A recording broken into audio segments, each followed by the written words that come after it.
Warahmatullahi wabarakatuh. Waalaikumsalam warahmatullahi Alhamdulillah, wa syukurillah wa nikmatillah. Allahumma shalli wa sallim wa barik ala sayyidina Muhammad wa ala alihi wa sahbihi ajma'in. Amma ba'd. Alhamdulillah, karena kasih sayang Allah, karena juga hidayah dan juga rezeki berupa waktu luang yang Allah berikan kepada kita semua, sehingga di pagi hari ini kita bisa bertemu dan bertatap muka. Dan kita juga senantiasa bersalawat untuk Rasulullah Sallallahu Alaihi Wasallam, karena sosok Rasulullah Sallallahu Alaihi Wasallam adalah sosok teladan kepemimpinan yang paling luar biasa.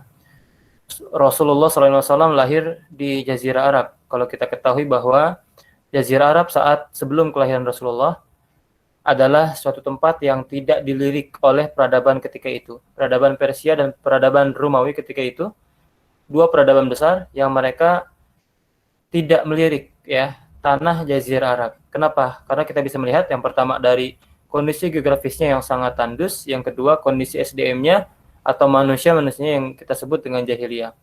Tetapi ternyata Rasulullah SAW itu ditakdirkan untuk hadir di tengah-tengah itu semua. Maka bahkan sejak Rasul lahir pun kita bisa belajar. Seorang pemimpin itu lahir bukan di dalam zona-zona nyaman. Tapi seorang pemimpin itu pasti lahir dengan suatu misi. Ya, gak mungkin tuh kalau hari ini kita ingin menjadi pemimpin, tapi kita hidupnya biasa-biasa aja. Ya, kalau begitu apa misi kita sebagai seorang pemimpin? Nah, ini perlu menjadi semacam refleksi buat kita semua. Dan juga senantiasa salawat sampai kepada keluarga, sahabat, para tabi'in, tabi'atnya, dan semoga sampai kepada kita semua. Sebelumnya terima kasih kepada Kakak Zuhud ya. Kakak Zuhud, subhanallah, saya dengerinnya udah kayak lagi dengerin podcast ya. Atau lagi dengerin siaran radio. Kayaknya nih Kak Zuhud ini punya potensi untuk jadi seorang penyiar ya. Entah juga aktivitasnya sudah jadi penyiar. Sudah Amin ya Allah. mulai berkecimpung dunia penyiar? Tidak? Belum nikah, belum nikah. Saya Belum? pemalu Kang orangnya. Insyaallah. Boleh, boleh. Nanti kayaknya selepas ini bisa kita join ya untuk apa namanya mengadakan sesi-sesi yang sifatnya ya macam podcast lah dan sebagainya. Ya, ini menjadi menarik Amin. ya karena di kondisi hari ini dengan digital teknologi hari ini, teman-teman semua, saya akan coba untuk mengulas ya kaitan dengan positif dan negatif yang ada hari ini dan juga peluang-peluang apa yang bisa kemudian kita ambil. Nah, baik, insya Allah selama kurang lebih beberapa waktu ke depan, ya saya akan kemudian berbagi ya dengan kawan-kawan semua. Jadi di sini saya tidak mengajarkan ya. Nah, karena saya bukan guru kawan-kawan semua, tapi saya adalah teman diskusi ya. Nah, teman diskusi. Jadi kalau ada yang tidak sepakat sampaikan, tapi jangan bilang tidak atau ya doang, tetapi perlu dengan alasannya ya. Nah, karena kita perlu belajar tentang perbedaan-perbedaan. Ya, jadi saya adalah kawan diskusi kawan-kawan semua di forum apa namanya impactivis ya, impactivis di hari ini. Ya, sebelum saya melanjutkan, saya ingin tahu dulu ini para peserta apakah notabene para siswa SMP, SMA atau SD? Ada SD? Kayaknya tidak ya. SMP, SMA atau kuliahan atau sudah beres kuliah? Boleh mungkin informasinya Kak Zuhud? Oke, teman-teman mungkin boleh nih ada yang menyampaikan teman-teman dari mana aja nih?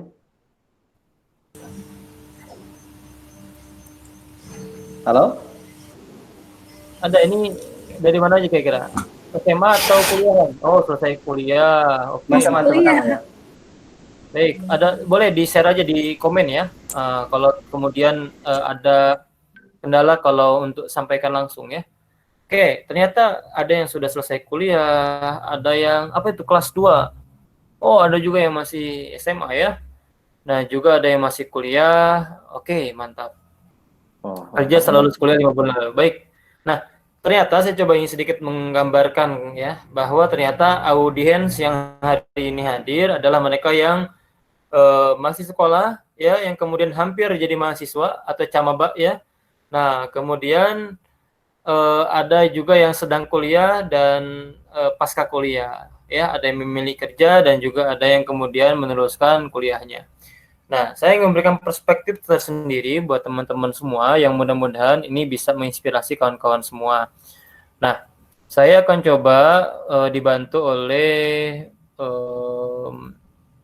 dari presentasi saya ya. Nah, jadi insya Allah di pagi hari ini saya akan coba untuk berbagi kepada kawan-kawan semua ya sekaitan dengan ada 3 outline ya. Outline ini yang kemudian bisa menjadi hal yang kita sama-sama fokuskan. Yang pertama adalah bagaimana kepemimpinan pemuda di era 4.0 ya, era 4.0. Kemudian tentang bagaimana bagi inovasi ataupun kontribusi yang dapat pemuda berikan di era 4.0. Dan yang ketiga adalah menemukan semangat untuk dapat berkontribusi baik bagi Tasikmalaya sebagai bagian dari problem solver atau orang-orang yang kemudian menemukan solusi permasalahan atas kota Tasikmalaya. Baik, sebelum saya coba lanjutkan, boleh 1 atau 2 orang menyampaikan tentang ya apa sih kemudian kan rame ini ya 4.0 begitu ya. Nah, coba kira-kira apa sih yang dimaksud atau apa yang saudara ketahui semua tentang 4.0 itu sendiri? I see. Ini boleh di-on-kan ini mikrofonnya nih Kang atau tidak nih Kang? Boleh, bebas ya. ya. Oke. Boleh di-on-kan asal tidak lagi berisik ya. Bisa lagi di terminal di-on-kan, wah cukup mengganggu ya. Nah, tapi silakan yang sekiranya kondusif mungkin boleh bantu untuk menjawab 4.0 ini. Oke, Gitu. oke. Baik teman-teman, silakan nih. Ada yang mau berpendapat nggak apa sih pemuda di 4.0 ini seperti apa sih menurut teman-teman? Gimana? Dari Rani sudah di-on kan? Mau berpendapat? Rani dan The Gang?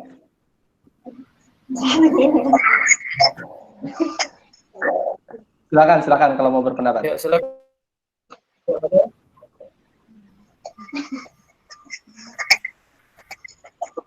Itu apa Rani Nuraini bisa jadi bertiga begitu ya? Memang sengaja bertiga ya satu video ya. Saya kira ada filter ya, filter tersendiri ya di Google Meet. Jadi satu tampilan bisa sampai bertiga. Boleh, ada yang mau berbagi dulu tentang 4.0 ini, 4.0. Ya, silakan teman-teman, ada yang mau berpendapat teman-teman? Atau Birani ini dinyalakan ingin berpendapat atau? Saya hitung sampai 5. 1, 2, 3, 4. Wah, tidak ada yang berpendapat. Wah, ya. Baik. Nah, ini jadi tantangannya juga di awal ini adalah perlu mungkin ya kita sama-sama evaluasi ya untuk keberanian menyampaikan ya tentang apa yang kemudian diketahui. Nah, oke, kalau begitu saya akan coba saja untuk langsung sampaikan ya. Nah, jadi teman-teman semua, adik-adikku sekalian, saudaraku sekalian semua, sebagai suatu pengantar saya akan coba untuk paparkan dulu ya. Bentar. Oke. Sip. Nah, baik. Nah, teman-teman semua, sebagai pengantar begini ya. Kita hari ini berada di era, apalagi kemudian hari ini kan pandemi COVID-19 ya. Saya sebenarnya COVID-19 ini adalah semacam restart. Semua sedang di restart semua. Ya. Entah itu di sisi ekonomi, politik, dan sebagainya. Sekarang zona atau sekarang dunia ini sedang di restart. Gitu kan. Oleh Allah Subhanahu Wa Ta'ala ini. Yang kemudian akhirnya semua ini bisa mendapatkan peluang yang sama untuk menjadi besar. Ya, kita bisa lihat seperti contoh restoran seperti McDonald's gitu ya. Nah, mereka kan kemudian terdengar bahwa mereka menjelang ikut terkena dampak sampai bangkrut lah begitu ya, nutup di beberapa gerai di beberapa tempat atau daerah di Indonesia dan juga di beberapa daerah yang lain. Atau juga seperti sepeda Whimsical ya. Nah, kalau yang dulu masa kecilnya bahagia mungkin ya. Nah, sering dengar juga iklan-iklan Whimsical ya. Nah, gitu. Sekarang kan Whimsical juga itu berhadapan-hadapan dengan kebangkrutan. Padahal dulu kita mengenal Whimsical ini sebagai suatu brand sepeda yang sangat baik ya. Nah, ada banyak begitu perubahan yang terjadi. Dan kalau kita lihat hari ini salah satu tantangannya adalah pengangguran. Pengangguran terjadi di mana-mana. Kenapa? Karena bisa jadi pertama output dari perguruan tinggi kalau teman-teman ada yang sedang kuliah ya, itu hanya 15% sebenarnya output lulusan itu yang diterima oleh dunia kerja ya. Nah, maka 85%-nya kemana? Nah, ada yang mungkin menjadi pengangguran ya, ada yang mungkin masih jadi pengacara juga, pengangguran banyak acara ya. Nah, atau juga bahkan yang berhasil menjadi seorang entrepreneur, itu tidak masalah. Nah, tetapi kalau berdasarkan data, 15% lulusan dari kampus itu yang hanya terserap ya oleh dunia kerja. Sisanya ya kita tidak tahu. Makanya memang ikhtiar-ikhtiar untuk berkumpul seperti ini adalah ikhtiar kita untuk bisa mengkoneksikan satu sama lain ya. Karena nanti ketika kita bicara masalah kepemimpinan 4.0 ini, saya akan memberikan pandangan tersendiri dari apa yang saya tangkap sebagai kebutuhan di abad ke-21 ini. Jadi ini yang kita hadapi sekarang teman-teman semua. Yang kedua yang kita hadapi juga adalah era VUCA. Ya, kalau yang juga sempat mendengar volatil, apa bacanya nih volatile ya, kalau kita orang Sunda membacanya ya, uncertain, complex dan ambiguous. Nah, ini kemudian gambaran definisinya barangkali ya. Nah, jadi kita perlu memperhatikan dulu. Ini kita perlu lihat dulu kondisi yang terjadi di sekeliling kita, ya. Nah, jadi apa yang kita harapkan pertama di sini di zaman now ini bahwa lingkungan ya berubah menjadi amat cepat dan terjadi dalam skala besar. Ya. Semua begitu cepat. Baru kemarin nyobain cimol udah ada cigor, ya. Nah, yang tadinya cuma cireng aja kesukaannya, sekarang ada lagi cibai ya dan sebagainya. Nah, itu mungkin bahasa contohnya kita yang sederhana ya. Tapi dalam ruang lingkup yang lebih luas, kita bisa melihat bahwa bisnis hari ini atau lingkungan ini begitu labil. Ya, begitu tidak ada yang bisa diprediksi dan berubah dengan begitu cepat. Bayangkan saja ya. Kalau dulu saat saya kecil, ketika saya SD, barangkali cita-cita saya itu jadi pilot waktu itu ya. Mungkin sama juga sama Kak Zuhad ya. Nah, kita ingin jadi pilot, gitu kan. Nah, tapi pertanyaannya begini. Ketika anak sekolah sekarang, semisal ditanya ya, kamu mau jadi apa? Saya mau jadi pilot, kata anak sekolah sekarang. Lalu dia lulus kuliah, mungkin sekitar 10 atau 15 tahun ke depan, apakah mungkin pesawat ke depan itu sudah lagi tidak perlu pilot? Hanya menggunakan robot, autopilot. Memungkinkan, ya kan? Jadi kalau dulu pilotnya itu menaiki pesawatnya langsung, mungkin nanti dia hanya menggunakan kayak joystick main game gitu ya, atau via HP ataupun dan sebagainya. Ini bisa terjadi perubahan-perubahan yang begitu besar dan begitu cepat.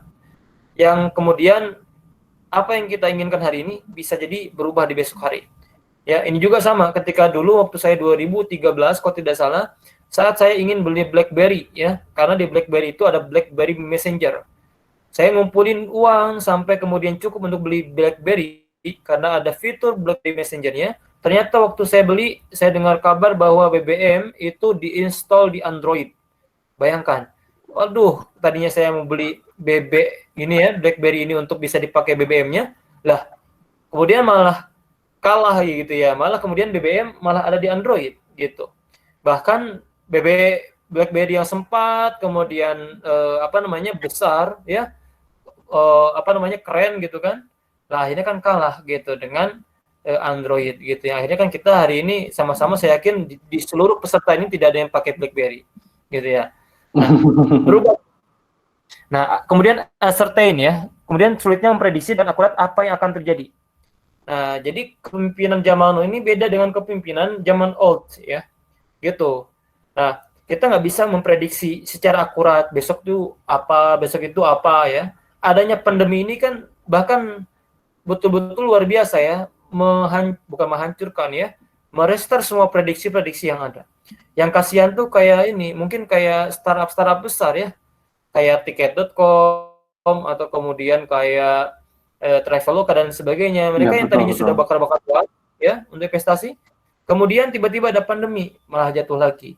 Nah, kita sedang dihadapi dengan kondisi uncertain yang tidak kemudian bisa diprediksi dengan begitu cepat.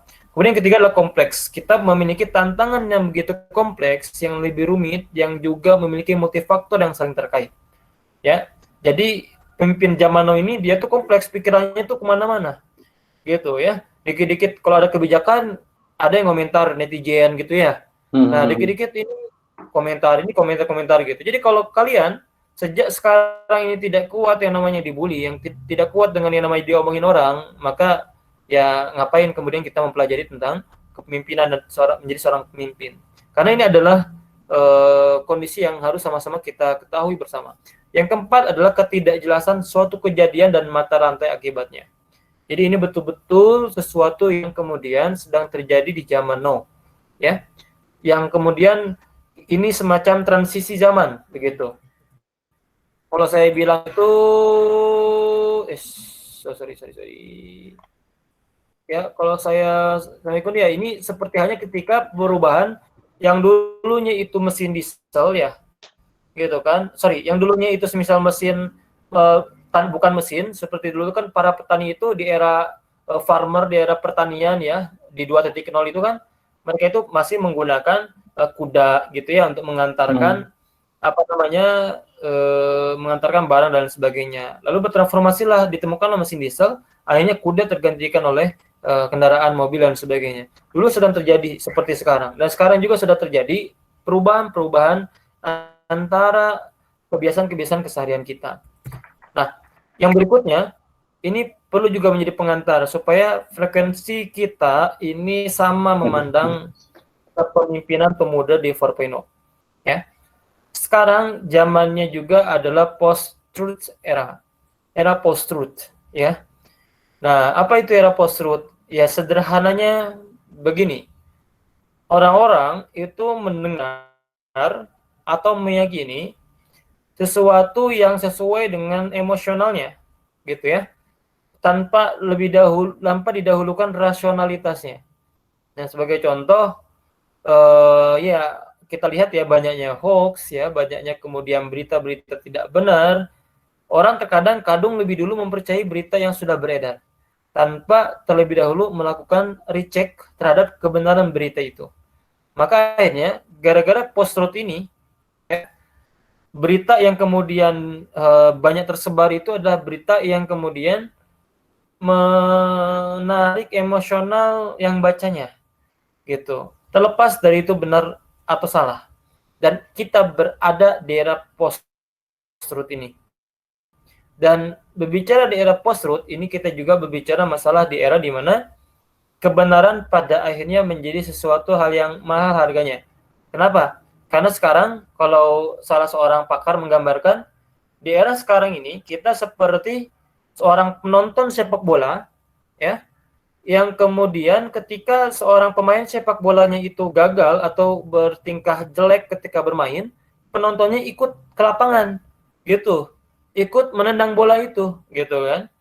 Nah, seperti sekarang, ada orang yang dia itu bukan ahli politik atau bukan ahli ekonomi, tapi dia seolah-olah menjadi ahli ekonomi melalui media sosialnya ya, melakukan komentar ini dan itu dan sebagainya. Artinya kepakaran itu semakin menipis. Ini tantangan bagi kita semua, dan ini ada di zaman now, era post-truth ya, yang perlu kita sadari bersama-sama. Nah, lantas kemudian ini sebagai pengantar ya. Nah, dari semua kondisi itu, nah maka memang diperlukanlah semacam seorang pemimpin yang memiliki bakat-bakat atau kemampuan kepemimpinan yang bagus ya. Nah, apa itu pemimpin? Ada banyak definisi pemimpin ya. Ada yang bilang bahwa pemimpin adalah seorang yang bisa mempengaruhi orang lain ya, dia yang memiliki kemampuan menginfluence people. Pemimpin itu adalah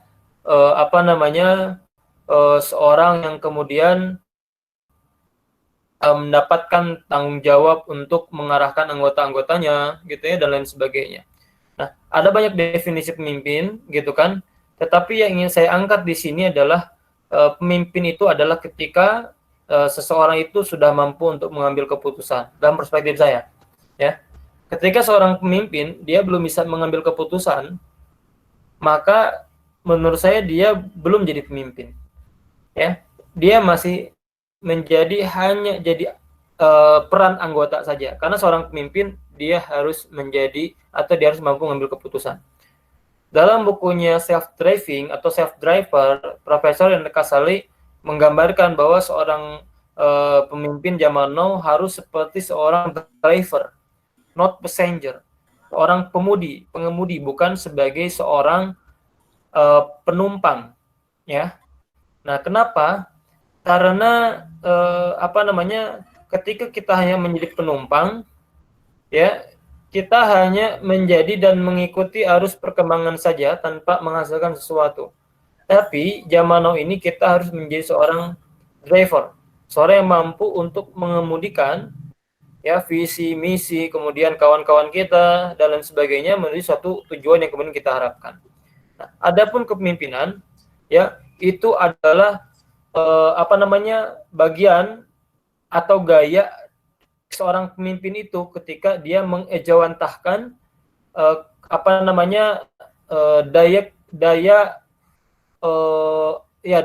daya dirinya, begitu, ya. Ada banyak kemudian gaya-gaya kepemimpinan yang bisa kita sama-sama cermati, ya, yang coba saya